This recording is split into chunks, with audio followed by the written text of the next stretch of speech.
Everyone, good morning and welcome back to our new video. অনেকদিন পর নতুন আর একটা ভিডিও শেয়ার করতে চলেছি আজ তোমাদের সাথে। বেশ কিছুদিন ধরে দেখছি তোমরা আমার ব্লগ ভিডিওগুলোতে একদমই ভালোবাসা দিচ্ছ না, তাই আমার মনে হলো এবার ব্লগ ভিডিও ছেড়ে আবার আমার কাজে ফিরে আসা যাক।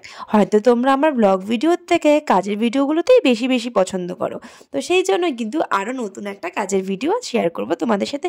প্লিজ ধৈর্য ধরে পুরো ভিডিওটা দেখো। আই থিঙ্ক তোমাদের ভিডিওটা ভালো লাগবে, আর ভিডিওটার সাথে সাথে অনেক কিছু তোমাদেরকে কথা বলবো এবং অনেক গল্পও করব। তো আজকের ভিডিওটার শুরুতেই তোমরা দেখতে পাচ্ছ যে একজন বয়স্কার আমি হেয়ার কাটিং করছি। তো এইটা মেনলি আমার কাছে একটা পরিপূর্ণ পাওয়া বলতে পারো, যে এই প্রথমবার আমি আমার কাজের জগতে এত একটা বয়স্কা মানুষের হেয়ার কাটিং করছি। তো এর আগে আমি যখন বাড়ি গিয়ে হোম সার্ভিস কাজ করতাম তখন আমি এরকম অনেক ক্লায়েন্টেরই কাজ করেছি। অনেক পেশেন্ট ছিল, তাদের কাটিং করতে হয়েছে। তো তাদেরকে কাটিং পুরোপুরি বয়েস কাটিং হেয়ার কাট করার জন্য আমাকে বারবার করে রিকোয়েস্ট করে নিয়ে যাওয়া হয়। তো যেহেতু বাড়ি গিয়ে তাদেরকে কাটিং করতে হয়, অন্যান্যরা তো সবাই খুব একটা বাড়ি গিয়ে কাটিং করাতে চায় না। তো সেই রকমই আমি অনেক কাজ করেছি, কিন্তু কখনোই ভিডিও করা হয়নি, কখনোই তোমাদের সাথে শেয়ার করা হয়নি। কিন্তু আজ আমার পার্লারে এসেছিল এই ভদ্রমহিলা, আর এনার চুল কাটিং করতে আমার ভালো লেগেছিলো এই কারণে, খুব সফট স্পোকেন আর ভীষণই মিষ্টি ভাষী আর কি। তো খুব ভালো লেগেছিলো। তো উনি আমার কাছে কাটিং করার জন্য মোটামুটি 2-3 দিন ঘুরেছে, এবং আমি ওনাকে আজকেও যে টাইমটা দিয়েছিলাম সেই টাইমে আমি অনেক লেট করেছি। উনি কিন্তু পারফেক্ট টাইমে আমার পার্লারের সামনে এসে দাঁড়িয়েছিল, এবং আমি যখন ঢুকছিলাম আমাকে উনি বলছিল যে তুমি কিন্তু লেট করে ফেলেছো, আমি অনেক তোমার আগে এসেছি।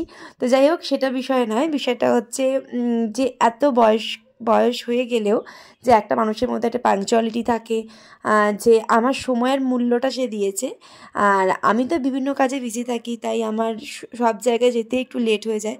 তো আমি সেই জিনিসটা মেনটেন করতে পারি না, তো সেটা আমার ব্যর্থতা। তার জন্য আমি সরি চেয়ে নিই সবার কাছেই। তো আজকে আমার মেনলি ভালো লেগেছিলো এনার কাটিং করতে। ইনি এত ভালো একজন মানুষ, এবং আমার সাথে তো খারাপ ব্যবহার তো দূরের কথা, তো পুরো কাজটাকেই অ্যাপ্রিসিয়েট করে গেছেন কন্টিনিউ আমার সাথে গল্প করে গেছেন। যেহেতু ফার্স্ট টাইম উনি আমার কাছে আজকে এসেছিলেন এবং আমার ভীষণ ভালো লেগেছে, তো সেই জন্য মনে হলো যে ভিডিওটা একটু তোমাদের সাথে শেয়ার করা যাক। তো যদি তোমাদের ভিডিওটা ভালো লাগে লাইক কমেন্ট তো করেই, আর ভালোবাসা প্লিজ দিও, তাহলে নেক্সট আরও অনেক অনেক কাজের ভিডিও তোমাদের সাথে শেয়ার করব। এবং মেনলি তোমরা আমার হেয়ার কেয়ার বা কাটিং, অয়েল ম্যাসাজ এই টাইপের ভিডিওগুলোতে বেশি বেশি পছন্দ করো, এই টাইপের ভিডিওগুলো দেখতে ভালোবাসো।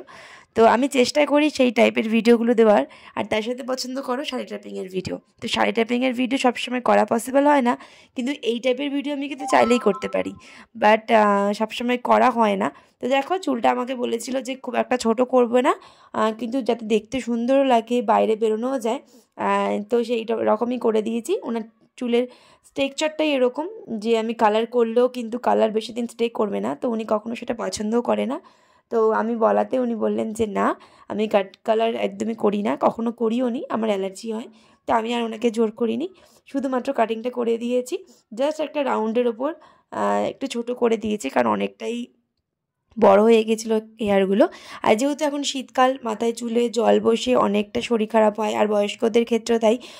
বয়স্করা চুল একদম বড় রাখতে পারে না। আমার তো মনে হয়েছিল এর থেকে আরও অনেক বেশি ছোট করে দিলে হয়তো চুলটা বেশি ভালো হতো, বাট এটা আমার ঠিকঠাক লেগেছিলো। এবং তারপর আমি দেখানোর পর উনি আমাকে বলেছিল যে দেখো, আমার কানের পাশগুলো একটু ছোট করে দিও।